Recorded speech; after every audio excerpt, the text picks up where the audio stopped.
El día de hoy aprenderemos a cómo calcular la resultante de un sistema de fuerzas, así como encontrar la ubicación de esta en un elemento determinado.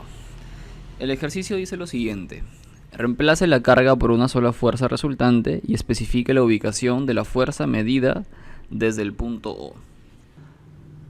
Para poder hacer el ejercicio debemos de calcular, en primer lugar, las fuerzas que reemplacen a las cargas distribuidas que tenemos en la figura, ¿no? Si podemos ver, la carga distribuida está en forma triangular. Entonces, nosotros sabemos que la fuerza concentrada que reemplaza o que es igual a toda esta carga distribuida es siempre el área de la curva, ¿no? En este caso el área del triángulo. Pero para el caso de triángulos que no son rectángulos, es un poco complicado saber dónde está esa fuerza concentrada, ¿no? Sabemos que siempre se ubica en el centro de gravedad esa resultante, ¿no? Para este caso, ya como lo mencioné, es mucho más práctico descomponer ese triángulo en triángulo rectángulo, ¿no? Entonces, la figura que tenemos aquí la descompondremos en dos triángulos rectángulos. La fuerza resultante de una fuerza distribuida es igual al área bajo la figura y pasa siempre por su centro de gravedad, ¿no? En triángulos, el centro de gravedad siempre es el baricentro del triángulo, ¿no? En este caso, ya como se explicó, vamos a reemplazar todas estas fuerzas distribuidas por una sola fuerza concentrada, ¿no? Llamada F1 para el caso del triángulo rectángulo 1 y F2 para el caso del triángulo rectángulo 2.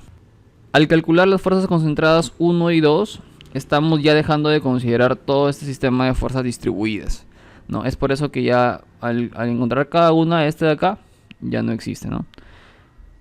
Entonces, de todo lo que estamos encontrando acá, vamos a encontrar una sola fuerza resultante, que no es más que la suma de todas las fuerzas verticales. En este caso, si hubieran horizontales, también hubiera una fuerza resultante horizontal, pero para nuestro problema solamente tenemos fuerzas verticales. Ahora, lo que nos importa también es encontrar cuál es esa distancia, ¿no? En qué punto, en qué posición está ubicada esa fuerza resultante. Entonces, para ello vamos a hacer uso de nuestras ecuaciones del equilibrio, ¿no? El baricentro del triángulo siempre es el punto donde se encuentran todas las medianas de la figura. En este caso, para un triángulo rectángulo es mucho más sencillo encontrar cuál es ese baricentro, ¿no? Sabemos siempre que ese punto está a un tercio de la base medida desde el punto ortogonal del triángulo. En este caso, si la altura es h, el centro de gravedad en y va a estar a un tercio de esa altura h. Y para el caso de x, de igual manera, va a estar a un tercio del punto recto, ¿no?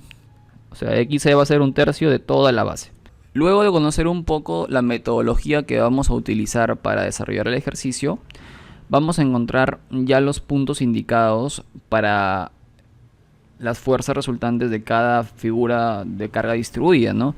Para nuestro caso vamos a dividir esta figura grande pues en dos triángulos, ¿no? En un triángulo rectángulo 1 que justo llega acá a su ángulo recto y un triángulo rectángulo 2, ¿no? Para el caso del triángulo rectángulo 1 vamos a encontrar cuál es ese centro de gravedad de la figura. Ya como se dijo, siempre esta distancia al centro de gravedad va a estar a un tercio, ¿no? A un tercio de la base. Es decir, desde el punto donde está el ángulo recto voy a dibujar mi centro de gravedad, que está siempre a un tercio de la base, que en este caso el primer triángulo tiene como base 7.5, ¿no? Entonces hacemos el cálculo, sería un tercio de 7.5, esto sería igual a 2.5, es decir que esta distancia x1 va a medir 2.5, ¿no? Para el caso del triángulo 2, de igual manera, va a estar a un tercio de la base, entonces esa sería mi distancia al centro de gravedad 2. Aquí es donde se va a encontrar la fuerza concentrada de todas estas cargas distribuidas del triángulo 2. Y aquí en este punto se va a encontrar la fuerza concentrada de todas estas cargas distribuidas que están en la figura del triángulo 1. Entonces hacemos el cálculo y nos queda que x2 es igual a 1.5 metros. Bien dijimos, se descompone el triángulo grande en dos triángulos rectángulos para la facilidad del cálculo de la fuerza y de su distancia. Entonces ya podríamos saber cuáles son esas longitudes a las que se encuentra la fuerza 1 y la fuerza 2. Entonces x1 nos resulta 2.5, significa que esta distancia de acá va a ser hasta el punto 5 metros, y esta distancia, como x2 vale 1.5, de acá para el final va a ser 3, ¿no? Adicionalmente, a encontrar las distancias donde va a estar ubicadas las fuerzas concentradas, tengo que calcular cuál es este valor de las fuerzas concentradas F1 y F2, ¿no? Sabemos, ya como se dijo en la diapositiva anterior, que estas fuerzas es igual al área bajo la curva. ¿Y cuál es el área de un triángulo? Base por altura sobre 2. Eso es lo que vamos a calcular, esa área. Entonces la fuerza 1 del triángulo 1 va a ser igual a un medio, ¿no? Es la mitad de la base por la altura. Entonces nuestra base para la figura 1 es 7.5 y la altura en este caso es la altura de la carga distribuida en ese punto. Y en ese punto, en el punto máximo, ¿cuánto es su carga distribuida? Acá lo podemos ver, 6 kN por metro. Entonces sería un medio de 6 kN por su base, que es 7.5. Desarrollamos y nos queda 22.5 kN, ¿no? Se van metros con metros.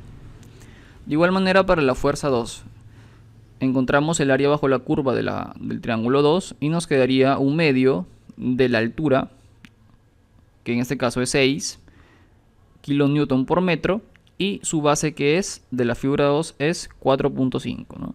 4.5. Resultando que la fuerza 2 es 13.5 kN. Luego de hacer este cálculo ya está casi todo. Ya encontramos cuáles son las fuerzas, ya encontramos cuál es la ubicación del centro de gravedad de esas fuerzas. Solamente nos quedaría calcular la fuerza resultante. Y para ello necesitamos el uso de la otra ecuación del equilibrio, ¿no? Haremos el cálculo de la fuerza resultante del sistema y el centro de gravedad, ¿no? Que es lo último que nos falta. Hacemos nuestro dibujito de la viga y solamente colocamos las fuerzas resultantes. Fuerza 1 22.5, lo que nos resultó, y la fuerza 2 13.5 kN. Aparte también colocamos las otras fuerzas externas que están actuando en la viga, que es la fuerza de 15 kN y el momento aplicado en el punto O de 500 kN por metro. Entonces lo que queremos hallar es dónde está ubicada esa fuerza resultante, ¿no? Entonces, para encontrar la fuerza resultante, como se dijo, simplemente es la suma de las fuerzas que están actuando en la viga. Hablamos de fuerzas primero, no de momentos. Entonces sumamos todas las fuerzas en Y, nos va a dar nuestra fuerza resultante, ¿no? Que sería 22.5, 13.5 y 15 kN. Esto nos suma 51 kN. Luego, para poder calcular la distancia al centro de gravedad, debemos hacer uso de otra formulita que requiera utilizar distancias. Entonces, pensando cuál sería la otra ecuación en la que yo utilice una distancia, pensando cuál sería la otra ecuación del equilibrio en la que yo puedo utilizar una distancia. ¿Cuál es? Momento, ¿verdad? Entonces aplicamos momento, ¿no? Porque momentos es fuerza por distancia. De esta manera podemos encontrar cuál es la ubicación de esa fuerza resultante. El momento resultante, ¿quién lo produce? Solamente la fuerza resultante, es la que yo quiero dejar, es la única fuerza que yo quiero dejar en el sistema. Entonces, esta fuerza, ¿qué momento produce respecto al punto O? Estamos viendo respecto al punto O. Está produciendo un giro en sentido. Déjenme saco el lápiz, la pluma. Está produciendo un giro en el sentido horario. En el sentido horario resulta que el signo es negativo. Entonces, nuestro momento producido por la fuerza resultante respecto al punto O es menos fuerza resultante por su distancia al punto que estamos analizando. En este caso es X. Y encontramos también además la sumatoria de momentos producidos por las otras fuerzas del sistema inicial, ¿no? En este caso tenemos el momento producido por la fuerza de 22.5 respecto al punto O, genera un movimiento horario. Horario es negativo. Sabemos que el sentido horario es negativo y el sentido antihorario se considera positivo, ¿no? Entonces sería 22.5, que es la fuerza por la distancia medida hasta el punto O. Si todo es 7.5 y este 2.5, este sería 5 metros. Pues, ¿no? Es por eso que la distancia que estamos considerando es 5 metros. Luego, el momento producido por la fuerza de 13.5 genera un momento también horario, con signo negativo. Sabemos horario negativo. Menos 13.5 por la distancia medida hasta el punto O, que sería 7.5 más 1.5, ¿no? Hasta este punto de acá. Y eso sería 9. Menos 13.5 por 9 sería el momento producido por esta fuerza. Luego la fuerza de 15 kN también genera un momento negativo, ¿no? En el sentido horario negativo. Sería 15, que es la fuerza, 15 kN multiplicado por la distancia del punto O, que es la suma de toda la distancia, ¿no? 7.5 más 4.5 es 12 metros. Además de las fuerzas que generan un momento, nosotros tenemos un momento aplicado directamente a la viga, que es 500 kN por metro.